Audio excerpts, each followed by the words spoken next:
Episode 6. She almost walked away again. Just when it starts to feel right, fear whispers, "What if it ends like last time?" Said with melancholy. Chuka had just left. They had spent the weekend together, quiet moments, shared meals, lots of laughter, she reflected. It was beautiful. Too beautiful. And that's when her mind betrayed her. She stood by the window and let the spiral begin, contemplatively. She thought, it wasn't what he did. It was what he didn't do. He hadn't texted, "I got home safe." He hadn't called that night like he said he would. Little things. But when your past is full of disappointment, little things echo like thunder. Thoughtfully. Her ex reassured her, saying, "You'll never go to bed wondering how I feel." She texted, "You okay?" and got no reply. Then she typed, "Maybe this was a mistake," but deleted it. Instead, she opened her journal. Isioma thought introspectively, "Healing isn't linear, but I thought I was further than this. Why does one silence trigger 1,000 alarms?" Meanwhile, Chuka was asleep. Literally. He had taken a migraine pill and passed out before dinner. He woke up to 5 missed calls and a heart rate that spiked. He panicked, saying, "Oh God, she probably thinks I ghosted her." Now he was spiraling, anxious. He was determined. "I said I'd be better. I said I'd show up. This can't be how it unravels."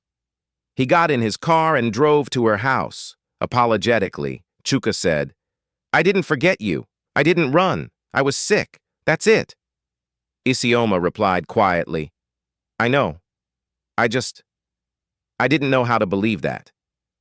Sincerely, Chuka said, "I'm not perfect, but I want to be present. You don't have to carry this alone." She almost walked away, not because he failed her, but because fear still knew where the exit door was. Sometimes healing isn't loud.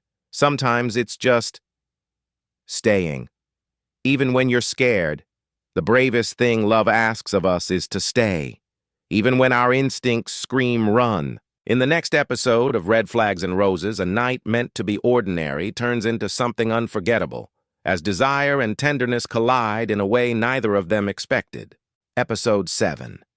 The night they didn't want to end. The lights went out an hour ago, but they didn't mind. The candles made everything feel softer, more sacred. "Your silence speaks the same language as mine, and in this stillness we remember our names," Chuka said. Isioma looked at him, like she was seeing not just his face, but the man behind it. In the quiet, there was no pressure, no plan. Just two souls, tired of pretending they didn't need this moment. "I used to think connection meant noise, constant texts, long calls, intensity. But with you, this silence feels like a conversation," Isioma said softly. "I've never felt safer in stillness than I do now," Chuka replied. She smiled, and he reached for her hand, not to possess it, but to hold it like a prayer. It wasn't rushed. It wasn't rehearsed. It was like exhaling after holding your breath for too many years.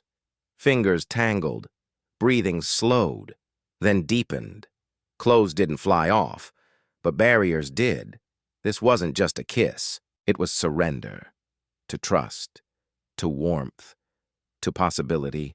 No words, just Chuka's hand tracing lazy circles on her arm, and Isioma's head resting on his chest like she finally found her safe place. "Does this scare you?" Isioma broke the silence.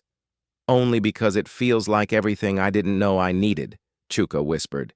It wasn't just sex. It wasn't just romance. It was a memory they hadn't made yet, finally coming home. When the soul finally feels safe, the body stops pretending.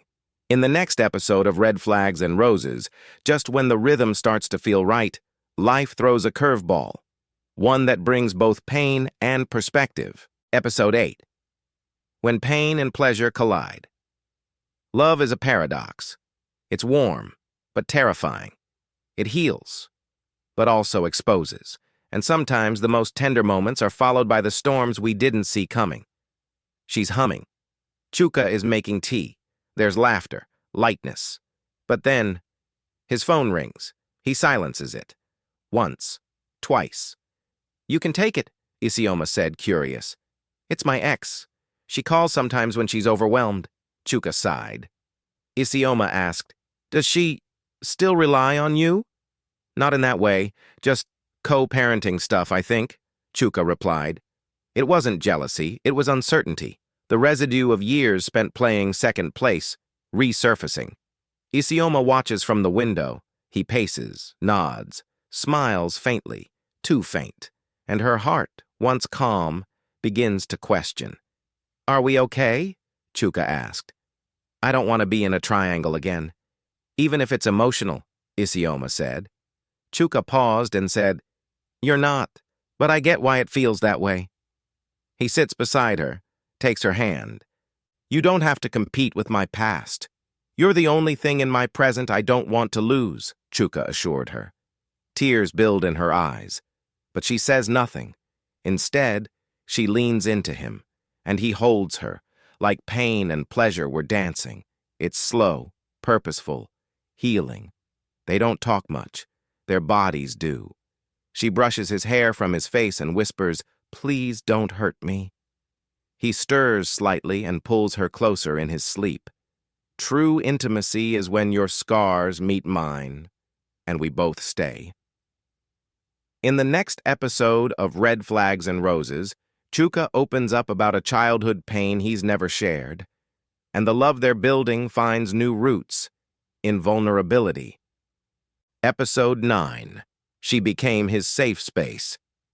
Every strong man you see was once a little boy, with questions, silence, and secrets that were never safe enough to say out loud, until someone finally asked the right question. It was a cloudy Sunday. They'd been quiet for minutes, not awkward silence, but the kind that invites confessions. Chuka was staring at the water. Isioma asked softly, "Where do you go when you zone out like that?" She turned her face toward him, curious, gentle, not pushing, but present.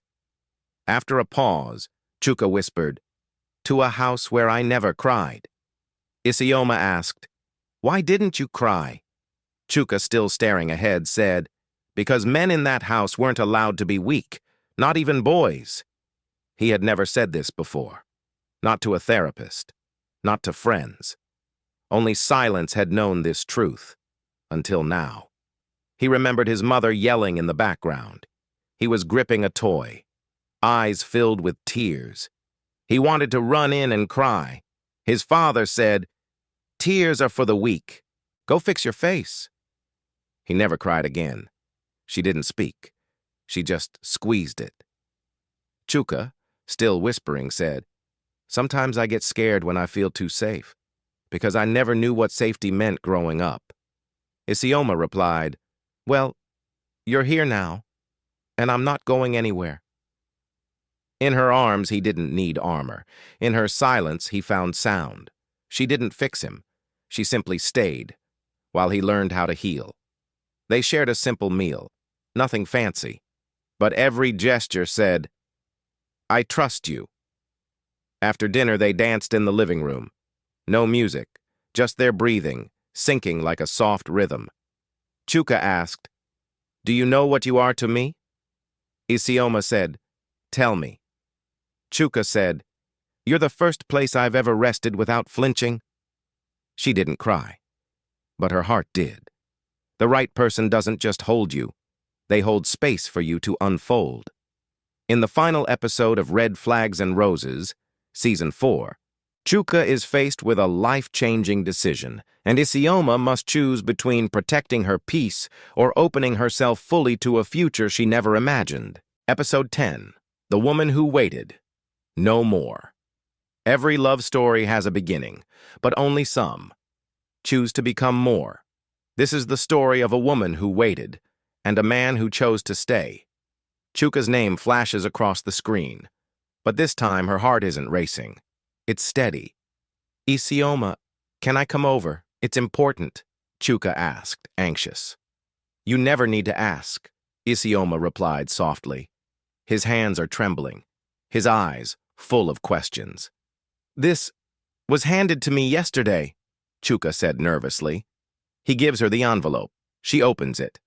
"Finalized divorce decree," Isioma said, surprised. Silence. "I didn't leave for you. I left for me. But I'm here now. And if you'll have me," Chuka spoke emotionally. "Don't ask me for forever. Just ask me for today. Then let's build forever. One day at a time," Isioma replied resolutely.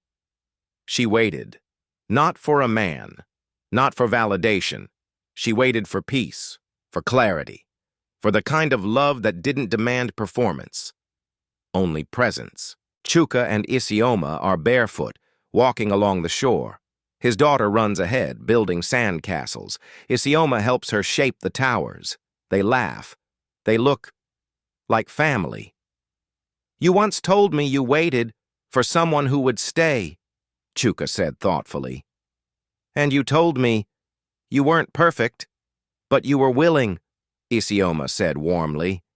He pulls out a small velvet box, not flashy, simple. "This isn't a proposal yet. It's a promise that I'll keep choosing you even on the days we question everything," Chuka said sincerely. Tears fill her eyes. "And I'll keep choosing me too. That's how I know this is right," Isioma said emotionally. They kiss. But this one wasn't about heat. It was about home. And so, the woman who waited became the woman who no longer had to. Because love, when real, doesn't arrive to rescue you. It arrives to walk with you. She waited for no man to complete her. She waited for herself to be whole enough to welcome the love that wouldn't ask her to shrink. Thank you for joining us for Season 4 of Red Flags and Roses. If you've ever waited, hoped, healed, or loved again, this story was for you. Until next time, keep listening for the whispers of real love. Please like, share, and subscribe.